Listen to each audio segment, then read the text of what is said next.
सर्व पत्रकार बांधवांना दीपावलीच्या आणि नवीन वर्षाच्या तुम्हाला आणि तुमच्या कुटुंबांना लाख लाख शुभेच्छा।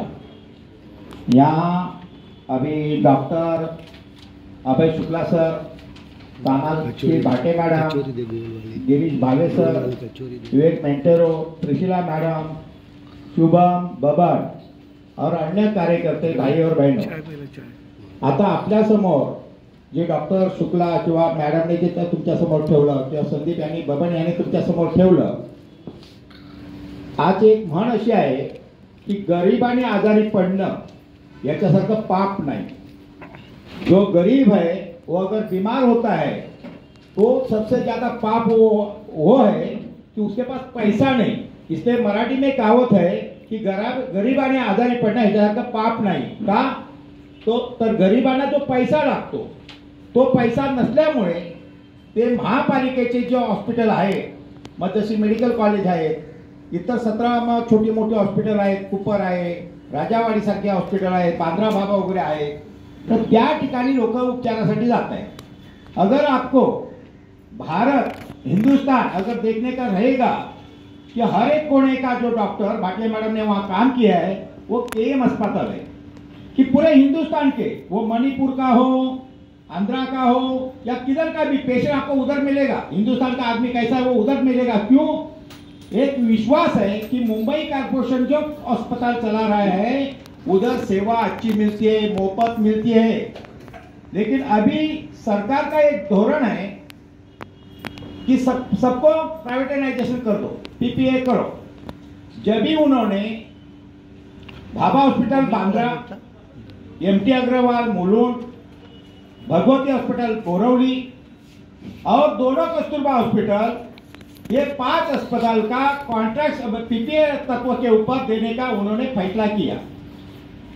जब भी हमें मालूम हो गया कि ये कॉर्पोरेशन कर रही है वो खाजगीकरण, तर मग आमचा असा विचार आला की महापालिकेने पैसा खर्च करायचा तुमच्या आमच्या नागरिकांच्या खिशातून, आणि जर का त्याची गरजच नव्हती तर मग बांधायचा कशाला करोडो रुपये खर्च करून। तुम्ही जर भगवती हॉस्पिटल बोरवल्याला गेलात तर संपूर्ण मुंबईचे हॉस्पिटल मला माहिती आहे आणि बीएमसीची मी सगळे हॉस्पिटल पाहतो, पण जे भगवती हॉस्पिटल जे बनवलेले आहे ते 5 स्टार हॉटेल सारखं बनवलेलं आहे। तुम्ही म्हणाल ते 5 स्टार हॉटेल सारखं का बनवलं?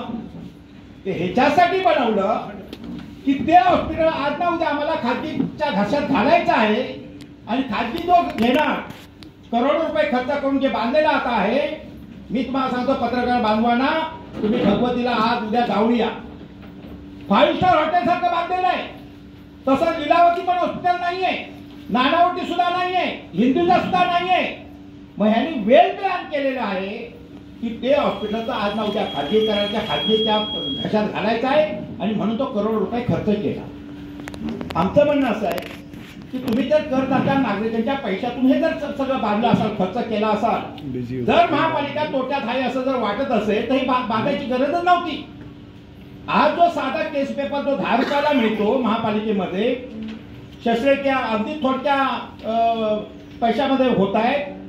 जर उद्या या खाजगी हॉस्पिटलला तुम्ही चला, तुम्ही जसलोका चला, बायपास करायचं असेल तर जसलोका रेट वेगळा, लीलावतीचा वेगळा, नानावतीचा वेगळा, आणि इतर प्रायव्हेट हॉस्पिटल जे आहेत त्यांचे वेगवेगळे रेट। म्हणजे कुठं बायपास साठी इंजेक्शन जे असणार, जे काय गोळ्या औषधं असणार ते सेम लागतं। म्हणजे असं नाही की बाबा जसलोकला गेला की त्याला 1 फुटाचं इंजेक्शन देतात आणि छोट्या हॉस्पिटलला गेलात की 4 इंचाचं, असं नाहीये।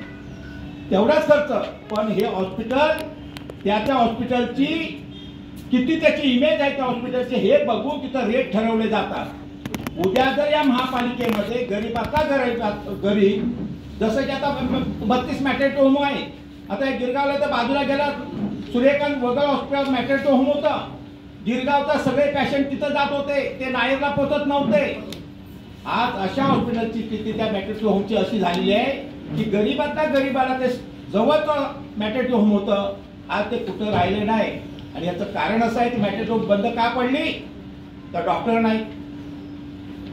हॉस्पिटल का बंद पडली, तिथं मोठमोठ्या मशिनरी नाही, आणि ह्या नावाखाली जसे आता शुक्ला सर जसे म्हणाले त्या मेडिकल कॉलेजमधून 1300 स्टुडंट म्हणजे डॉक्टर बनताय, मग आपल्याकडे डॉक्टरांचा तुटवडा आहे का? तर त्याचं उत्तर नाही असं आहे. डॉक्टर भरपूर आहे, पण ह्यांना सगळं त्या खाजगीकरणाला द्यायचं असल्यामुळे त्यांना शेड्यूल पोस्टवरती असलेल्या पदं भरायची नाही. मग ते डॉक्टर असतील, त्या नर्सेस असतील, ते वार्डबॉय असतील, हमाल असेल, आया असेल, हे त्यांना भरायचं नाही आहे. आणि म्हणून आता ज्यावेळी 5 हॉस्पिटलचं खाजगीकरण करायचं याने ठरवलं, त्यावेळी म्युन्सिपल मजूर union, nurses and paramedical staff union अशा आमच्या संघटनाने पहिली उडी आम्ही त्याच्यामध्ये घेतली. आणि मी पत्रकार बांधवांचे मी आभार मानेन की त्यावेळी चांगली प्रसिद्धी तुम्ही देण्याचं काम केलं. आमचं म्हणणं असं आहे की गरिबांना गरीब जो हॉस्पिटलला जातो, तुम्ही बघा केमला चला, पहाटे 4 वाजल्यापासून लाईनीमध्ये लोक येऊन बसलेले असतात नंबर 1 पहिला यावा म्हणून. ते गरीब लोक आहेत, श्रीमंत काय कुठूनही पैसा कसाही त्याचा उपयोग करून तो क्रेडिट कार्ड घेऊन जाईल, डेबिट कार्ड घेऊन जाईल, पैसे भरेल. पण तेवढी गरीब जो आहे या महापालिकेमध्ये म्हणजे मुंबई शहरामध्ये जो झोपडपट्टीमध्ये राहतो, ज्याच्या घरामध्ये कोणी कमवता नाही, तो फक्त महापालिकेच्या हॉस्पिटलवरती अवलंबून असतो. आणि म्हणून माझं म्हणणं आहे की ह्या देशामध्ये जे राजकर्ते आहेत, जे निर्णय घेतात, जे धोरण ठरवतात, सरकार ठरवतं, राज्य सरकार असेल, केंद्र सरकार. पण माझं तर असं मत आहे की ह्या देशाचा कारभार कोणाकडे पाहिजे? आरोग्यमंत्री कोण असला पाहिजे? तर तो डॉक्टरच असला पाहिजे.